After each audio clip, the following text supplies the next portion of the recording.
group is moving out. And then they load up on the buses. This is what they look like with the gear on the back. That's the emergency chute that she's carrying right here. Backup chute. Good job. How was that?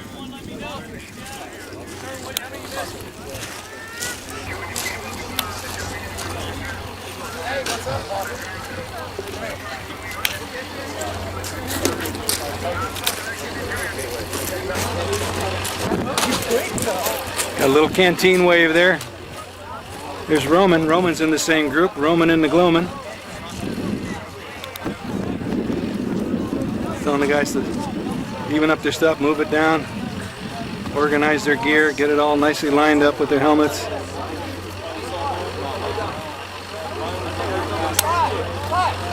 Okay, Cadet Mark, you're on your way, son. Alright, now listen up. You have a true son to want to pin on your wing. Not. You understand me? Don't have no true son come up in our rank. You gotta chase him out of here.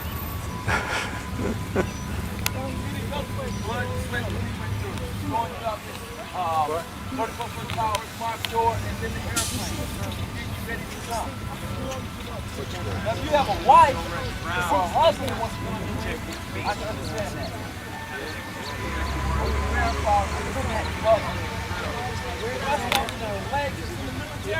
No, they ain't gonna come in here. I want no legs and you. All right. Everybody understand? All the air. He's saying that if you got a wife or a girlfriend, they can do it. He doesn't want to see any legs. Graduating, they still got to do their duty.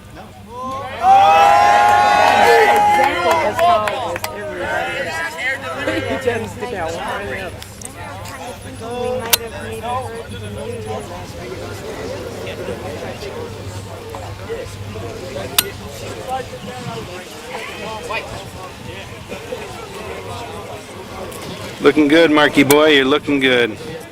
You're out of here in about another 6 hours. Well, Marky boy, that's a DC-3. That's what I've jumped out of at Fort Lee in 1959. And here's the back of your group. You're in this company here on the left, somewhere in there, Marky. Bet you're glad to be out of this mess, huh? Helicopter overhead there. Air assault, what do they call it? Air assault, airborne assault. And there, this is the hill. I'm going to take a close-up of the jump towers, but that's the hill you landed in, Mark. I assume one of these yellow jump towers were right near the 250-foot towers that they don't use anymore. They just used to lift up parachutes and drop them out like Kings Island or Six Flags. This helicopter's trying to land here.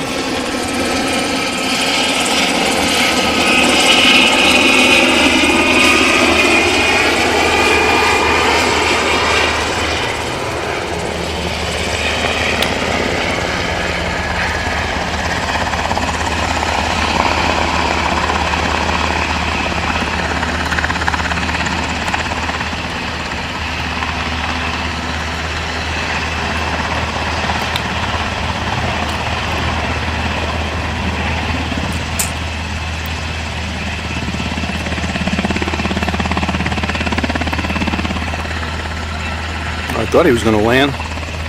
He's just hovering there. Now he's coming down. There he's down. Some more towers all around here. Must be about... Well, there's the door. I guess these are 35-foot towers now. Let's just scan this. They go up 1, 2, 3, 4 flights of stairs, 5 flights of stairs, I guess. And then they hook up to these harnesses, and that's what the harnesses look like, Volka. You get a good view there. They come out one at a time. They got four cables up there for some reason. We only had one cable. So 4 different guys, they can be hooking up 4 guys at a time. And then the cable ride goes all the way down these cables. They separate them. And they're down, they're hanging about 10 feet long, 10, 15 feet. So they're actually hitting that bunker. I guess they've got that, I don't know why. Why do they have that cement thing there, Marky boy? Just as a gauge to show you where you are. Here's another view on the other side of the tower. There's 4 flights of stairs, so it's probably a 40-foot tower. You're standing at about 40 feet level. And the cables go all the way down to the hill. And there's another airplane, another helicopter taking off there. Go, Marky boy.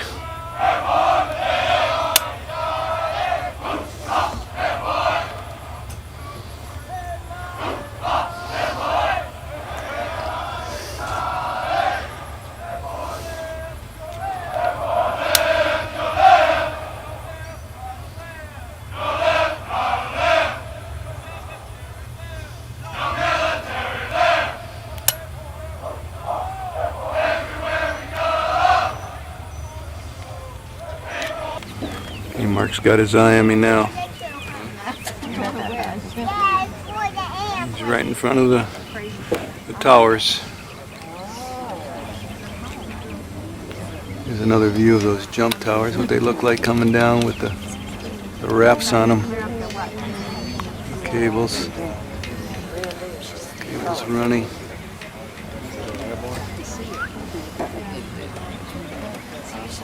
Nice spread of 8. Ladies and gentlemen, my name is Sergeant Charlie Company's graduation and today's freefall demonstration. Formed in 1965 by the Director of the Airborne Department, the team can trace its origins back to 1958 and members of the Airborne Air Mobility Department. The mission of the Silver Wings is to represent the United States Army Infantry Center and School while demonstrating the freefall capabilities of today's airborne forces. Each member of the Silver Wings is a qualified parachutist and assigned to the United States Army Airborne School or the United States Army Ranger School.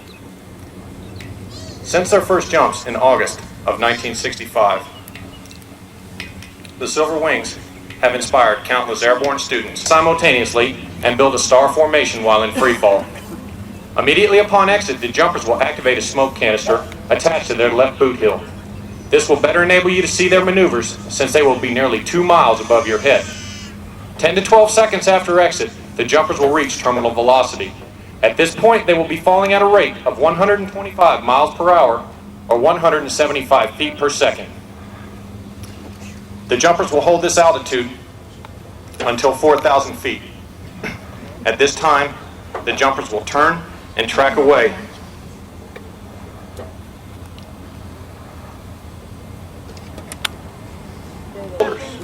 As the formation builds, the jumpers on the outside of the formation are waiting for the team leader to signal them to enter.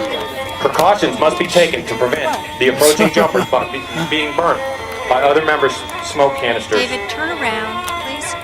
The jumper on the outside of the formation is the team videographer. He is filming this demonstration for training and safety purposes.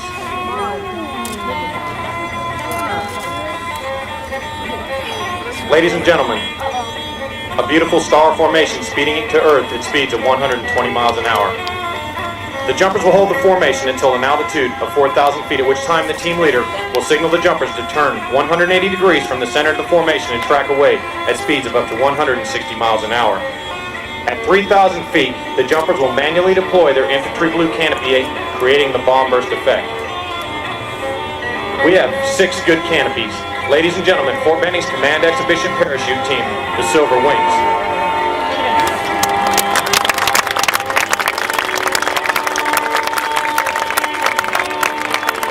The parachutes the jumpers are using is a ram air parachute. This parachute is extremely maneuverable and has a forward drive of 15 to 25 miles per hour and a glide ratio of 3 to 1, meaning for every 1 foot the parachute descends, it will move forward 3 feet. Nicknamed the Square for its radical wing design, these parachutes have added a new dimension to the art of parachuting. The jumpers will now maneuver their canopies into the stack formation. The stack formation is a simple stair-step formation that allows to land safely out of the way for the next jumper to land in the target area. To steer the canopy, the jumper has a set of control lines, one left control line and one right control line.